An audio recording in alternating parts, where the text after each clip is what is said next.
అయితే 8 ఇయర్స్ నుంచి నాకు బ్యాక్ పెయిన్ ఉండేది, సివియర్ బ్యాక్ పెయిన్.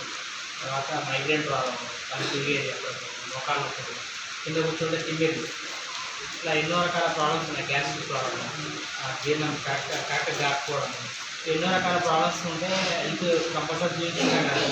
చాలా హాస్పిటల్స్లో తిరిగి చేయించుకున్నాను, చెక్ చేసుకున్నాను. అవి ఇవి ట్రీట్మెంట్స్ రాస్తున్నారు కానీ ఏమీ ప్రాబ్లం లేదని చెప్తున్నారు. కానీ ప్రాబ్లం అయితే ఎక్కువైపోయింది. ఆ టైంలో జస్ట్ నాకు ఎక్స్ట్రా ఇన్కమ్ కోసం మెసేజ్ వచ్చింది. ఎక్స్ట్రా ఇన్కమ్ అంటే నాకు అవసరమే. మనం కూడా మీలో కూడా చాలామంది ఎక్స్ట్రా ఇన్కమ్ కోసం వచ్చిండొచ్చు. అయితే అవసరం కాబట్టి ఇది విన్నాను, నేను ఇటు వచ్చాను. మీలాగానే ఫస్ట్ విన్నాను.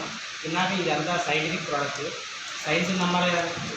ఇప్పుడు కొంతమంది దేవుడు నమ్మవాళ్ళు అది అంటారు, రకరకాల అంటారు. కానీ సైన్స్ అయితే అంటారు అందరు నమ్మాల్సిందే కదా. సైంటిఫిక్ కాబట్టి నమ్మాలి.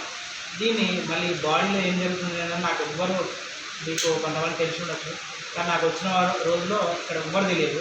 ఆ సైన్స్ మాత్రమే నమ్మి ఈ ప్రోడక్ట్ని ఇక్కడ తీసుకువెళ్ళిపోయాక విపరీతమైన డేంజర్ పొజిషన్లో ఉన్న నా బాడీ మీద కొద్దిగా పని చేసినా దీన్ని రిఫరెన్స్ చేసుకోవచ్చు, లేదంటే నా బాడీని నేను సేవ్ చేసుకోవచ్చు అనే ఐడియాతో ప్రోడక్ట్ తీసుకున్నాను. జస్ట్ 1 వీక్లో 50% ప్రాబ్లం తగ్గింది. బ్యాక్ పెయిన్ ఇక్కడ ఈ పాయింట్లో అయితే విపరీతమైన పెయిన్ ఉండేది నాకు. ఆ పెయిన్ మొత్తం ఇప్పుడు అసలు ఎక్కడ ఉండేనో అర్థం కావట్లేదు.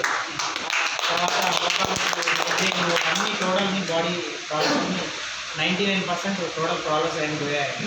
టోటల్ ఓన్లీ బికాస్ ఆఫ్ ఈ బయోటోరియం అండి.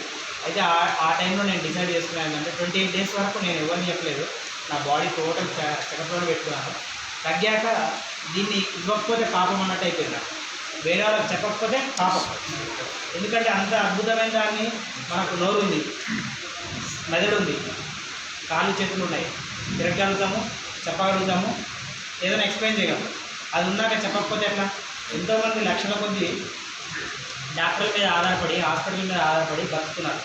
వాళ్ళకి కొద్దిగా హెల్ప్ చేయాలని నా వంతు ప్రయత్నం చేద్దామని కొన్ని వేల మందికి ఇవ్వాలని నా సంకల్పం పెట్టుకున్నాను. నా జాబ్ చేసుకుంటూనే ఎంత టైం దొరికితే అంత టైంలో ఇచ్చుకుంటూ ఆ మూమెంట్లో 250 మంది పైన చాలామంది సాటిస్ఫైడ్ కస్టమర్ని తయారు చేసుకున్నాను. ఇది ఆపర్చునిటీ ఇచ్చడానికి ఈ బయట సాగర్ జోషి గారికి థ్యాంక్ యూ.